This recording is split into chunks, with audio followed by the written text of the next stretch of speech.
बिस्मिल्लाहिर्रहमानिर्रहीम। अस्सलाम वालेकुम फ्रेंड्स, कैसे हैं आप? आई होप अल्लाह के करम से आप ठीक होंगे। आज मैं अपने प्यारे प्यारे फ्रेंड्स के लिए बड़े मज़े का स्पेशल ढाबा स्टाइल आलू वाइट चना पुलाव की रेसिपी शेयर करने जा रही हूँ। यकीन जाने इतना ये टेस्टी और फ्लेवरफुल बना है कि अगर आपने इसको एक दफ़ा ट्राई कर लिया तो आप इसको बार बार ज़रूर खाएंगे।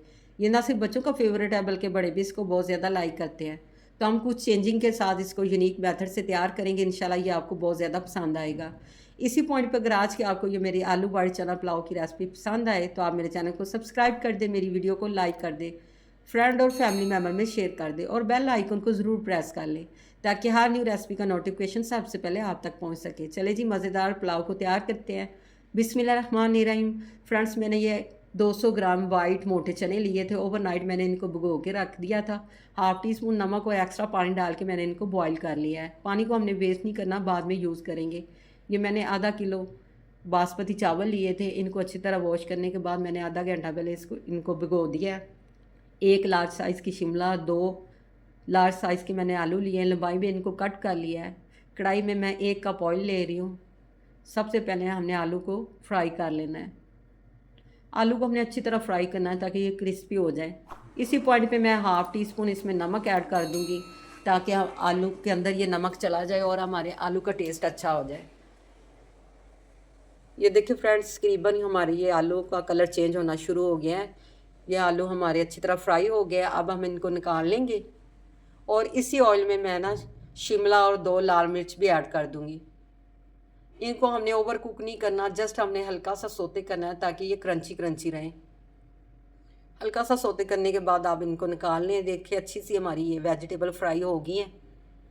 आलू भी हमारे बिल्कुल परफेक्टली ना गल चुके हैं, यानी मुकम्मल ये कुक हो गए हैं। अब इस ऑयल में मैं हाफ़ टी स्पून ज़ीरा ऐड कर दूंगी, 2 से 3 कड़ी पत्ते। जैसे ये हल्के से फ्राई होंगे, इनमें खुशबू इनहेंस होना शुरू हो जाएगी। 3 मीडियम साइज़ के मैं इसमें प्याज ऐड कर दूंगी। 1 कप दही में मैं हाफ़ टी स्पून लाल मिर्च का पाउडर ऐड करके मिक्स कर लूँगी। प्याज को हमने अच्छा सा गोल्डन करना है, यानी इसको फ्राई करना है कि इस प्यारा सा कलर इसका हमने निकालना है। थोड़ा सा पानी ऐड करके हम ना इसको फ़ौरन कवर कर देंगे ताकि प्याज का अच्छा सा पानी, अच्छा सा कलर निकल आए। ये देखिए अच्छा सा प्याज का कलर निकल आया है। तो अब मैं इसमें 1 खाने का चम्मच लहसुन, अदरक, हरी और लाल मिर्च का पेस्ट डाल के इसको अच्छी तरह फ्राई करेंगे, यानी इसका कच्चापन हमने ख़त्म करना है। तो इसमें मैं 3 बड़े साइज़ के ना लार्ज साइज़ के टमाटर ऐड कर रही हूँ। टमाटर थोड़े से ज़्यादा जाएंगे, इससे हमारा ना पुलाव टेस्टी बनता है। इसको अच्छी तरह फ्राई करने के बाद थोड़ी देर हम कवर कर देंगे ताकि हमारा टमाटर सॉफ्ट हो जाए। टमाटर सॉफ्ट हो चुका है। अब हम इसमें अपना दही ऐड कर देंगे। दही को अच्छी तरह फ्राई कर लेंगे। अब इसमें हम अपने बॉयल चना डाल देंगे और अच्छी तरह हम इसको फ्राई कर लेंगे।